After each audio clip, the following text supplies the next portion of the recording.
Assim como Cristo está na igreja, entenda, Satanás também pode estar na igreja. Mas aonde é que Satanás habita quando ele acaba ganhando espaço dentro da igreja? Satanás habita na alma ou no cérebro, no corpo. Quando eu falo Satanás, estou falando de demônios também, amém? Ele habita, sabe onde? No corpo, na mente de quem é rebelde. Esse povo que você está vendo, no meio desse povo tem um filho rebelde, tem uma filha rebelde. E esse filho, essa filha, pensa que está tudo bem, porque se tornou mais um fariseu. Os fariseus pensavam que estavam bem. Mesmo Cristo estando ali diante deles, mesmo Cristo manifestando os sinais que apontavam de que ele era o verdadeiro Messias e o único Messias profetizado, os fariseus estavam olhando e não reconheceram Cristo Jesus. Amém, igreja? Por quê? Porque eles pensavam estar bem com Deus, pensavam estar em Deus, mas eles não estavam mais em Deus. O principal cego é aquele que tem olhos para ver, mas não vê. E muitos já estão assim, apostataram-se da fé. Temos muitos fariseus hoje nos templos, nas igrejas, começando no altar, até ao último líder, ao último cidadão do protocolo. Nós temos muitos indivíduos que hoje apostataram-se da fé e tornaram-se fariseus. E você chega para ele e diz assim: opa, como é que está a tua comunhão com Deus? Não, a minha comunhão com Deus. Como é que está a tua vida de oração com Deus? Vamos ver aqui sintomas que vai destruir, sabe? Que vai levar em cinza, tornar em cinza aquilo que você pensa que é comunhão, quando na verdade é um espírito de engano, é um espírito fariseu que já está reinando em você. Os fariseus pensavam que seriam salvos. Os fariseus pensavam que o seu nome estava escrito no livro da vida. Os fariseus, a combaterem Cristo, pensavam que estavam combatendo certo o inimigo, mas não, estavam fazendo errado. Dando sequência. Mas os fariseus, ouvindo isso, diziam: este não expulsa os demônios, senão por quem? Por Beelzebul, príncipe dos... Olha, sabe o que esse versículo nos revela? Cegueira espiritual. Os fariseus não conseguiam mais enxergar que aquele era o Messias, mesmo conhecendo as profecias que apontavam para a vinda do Messias, porque eles já estavam espiritualmente falando cego. Sabe quando é que você vai parar de admirar um homem de Deus? Quando o espírito dos fariseus dominar você, ganhar espaço em você. E quando esse espírito entra, vem a cegueira espiritual, vem o apagão espiritual. Amém? E quando nós apagamos, quando nós não temos a capacidade para enxergar aonde está Cristo, a gente vê Satanás. Aonde estão os anjos, a gente vê demônio, pombagira, preto velho, exu caveira, exu mirim, caboclos, etc, etc. A gente vê o que não é real no lugar do santo. No lugar do santo, a gente aplica o que é profano. Por quê? Porque nós nos tornamos cegos. Então veja, Cristo estava cheio do poder de Deus o Pai. Mas os fariseus estavam olhando e diziam: não, esse expulsa os demônios, mas expulsa pelos príncipes dos demônios. Por quê? Porque eles estavam o quê? Cegos. Amém? Quando é que alguém se levanta para combater um homem de Deus? E é engraçado que a maior parte de nós, para não falar todos nós, né? Quando a gente vai para a igreja pela primeira vez, nós vamos sem bagagem, sem conhecimento, espiritualmente falando, débil, fraco. É assim ou não é? E com paciência e amor, aquele pregador, aquele pastor, quando nos recebe como nova ovelha do rebanho de Cristo, quando nos recebem com amor, é assim ou não é? Quem é a primeira vez quando foi para uma igreja e receberam com amor? Quem? Lhe receberam com amor. Quem na segunda vez lhe receberam com amor? Quem? Com amor, entenda. Você foi, te receberam com amor e tornaram-te filho. Aquele pastor, todo o seu tempo, ele tirou sempre um pouco do seu tempo para ensinar você. É ou não é? Mas agora veja, a uma dada altura a gente entende que crescemos e crescemos demais.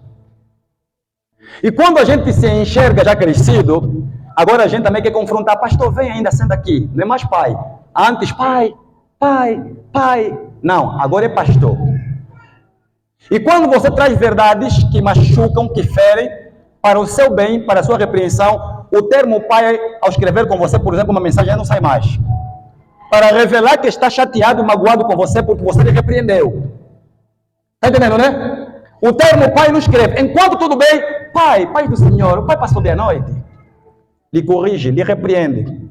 Vai te escrever, Senhor, como é que o Senhor está?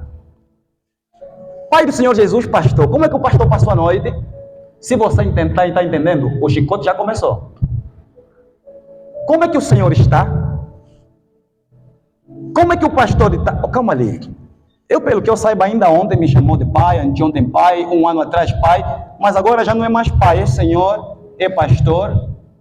E quando você responde, já não termina mais amém, pai, só termina já amém. Por quê? Para mostrar para si que está magoado.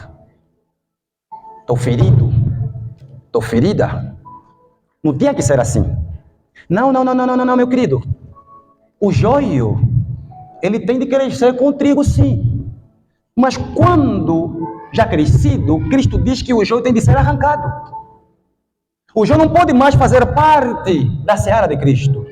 Não pode mais fazer parte do trigo. Trigo é trigo e joio é joio. E se cresceu demais, se cresceu o suficiente, meu querido, para não contaminar os outros que ali estão, faz o quê? Arranca pela raiz. Essa é a ordem de Cristo. E mais, já estou tocando em sintomas de como identificar um rebelde, alguém que um dia vai pegar no teu povo e vai levar embora. Abre o olho. Você lhe repreende. Ele sabe faz o quê? Vai no estado do WhatsApp. Pega uma certa publicação, e há quem faz no mesmo dia, há quem se controla, para não fazer parecer que é indireta, se controla, dá mais 24 horas, 48 horas, 3 dias, 4 dias depois te publica lá uma indireta para você, sem você perceber que é indireta, pá! Cuidado, são sintomas. Filho que é filho, não dá indireta para pai. Filho que é filho, entenda, igreja, filho que é filho, estando bem, sendo corrigido ou não, se você trata por pai, é pai o tempo todo. Se você trata por Senhor, é Senhor o tempo todo. Se você trata por mestre, é mestre o tempo todo. Quando isso muda, busca a base, analisa por que mudou. Se você encontrar a repreensão, então entenda, cuidado. Ou está sendo usado só naquele momento que nem Pedro, ou a semente maléfica já está ali. E se não for tratado agora, a uma dada altura, quem vai chorar é você. Durante os 27 anos de ministério, eu vi igrejas se dividindo, igrejas se repartindo. Filho, pessoa que não conhecia de Bíblia, não sabia absolutamente nada. E se sabia, era um versículo ou outro isolado e nem sabia coordenar, fazer um esboço. Mas o tempo foi passando, ganharam experiência, conhecimento, e já percebendo que agora também tem intimidade com Deus. E quando o líder fala A, diz não, eu não vou responder a esse A. Eu preciso analisar antes que eu venha dar uma resposta, mas no passado não. Era A, era a boca do líder, é A no momento. Era B, é B no momento. Era C, C no momento. Vamos para a direita. E o filho na fé ia para a direita. Vamos para a esquerda. O filho na fé vai para onde? Vai para a esquerda. Quando você nota que as coisas estão mudando, meu querido, põe barba de molho, como diz os brasileiros. Barba de quê? Barba de quê? Barba de molho. Jesus, porém, conhecendo os seus pensamentos, disse-lhes: todo reino dividido, aleluia, todo reino que contra si, veja, contra si mesmo. Cristo não está apontando para fora, está apontando para dentro, para o interior da casa. Todo reino dividido contra si mesmo. Por exemplo, igreja, aqui estão os pastores da casa de oração, estão aqui as profetisas. E todos nós, na verdade, Cristo Jesus nos tornou membro do seu quê? Membro do seu quê? Membro do seu corpo. Se nós somos membro do mesmo corpo, entenda o que Cristo está dizendo. Todo reino dividido dentro do próprio corpo não prevalece. Não está apontando para uma outra direção, para fora. Ele está apontando para onde? Para dentro. Quando você notar, quando nós notarmos que no membro de Cristo existe alguma coisa que não está boa, que não está prestando, tenha plena certeza que o sintoma vai se manifestar em todo o corpo. Você entendeu? Os sintomas vão ser manifestos em todo.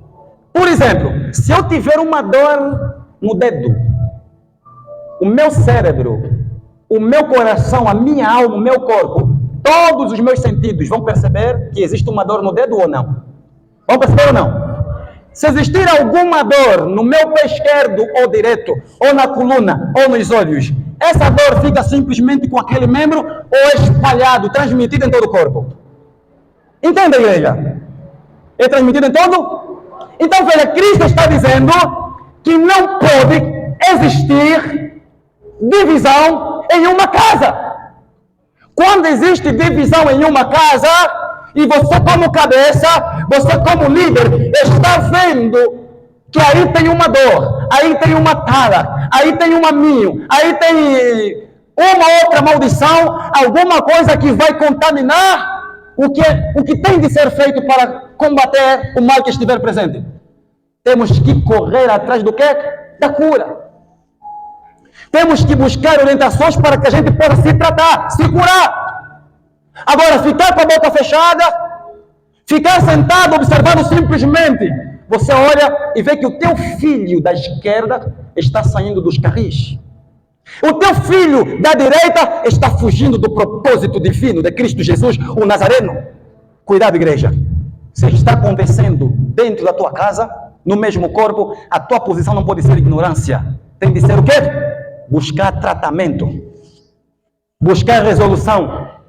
Mas, pastor, se porventura aquele filho, aquela filha não querer ouvir, faça o que Paulo fez, expulsa. Manda embora. Porque se permanecer ali, meu querido, e não for tratado, essa enfermidade vai se espalhar pelo corpo todo. E no final de tudo, sabe quem vai morrer? É o corpo todo. Você entendeu? Nós vemos isso. Se a perna não está a prestar, quando a perna não está a prestar, o que os médicos fazem? Fazem o quê? Para não apodrecer os demais membros. No espiritual, no corpo de Cristo, é exatamente assim. Você vai perceber que os fariseus, eles vão ser cortados. Após a fala de blasfêmia contra o Espírito Santo, Cristo vai deixar claro que esse pecado não tem perdão. Agora entenda, todo insurgente, todo filho rebelde, toda pessoa que já está desconectado da fé, sendo um rebelde no seio da igreja, no corpo de Cristo, essa pessoa, a uma dada altura, tende a proferir o pecado contra o Espírito Santo. O pecado de blasfêmia.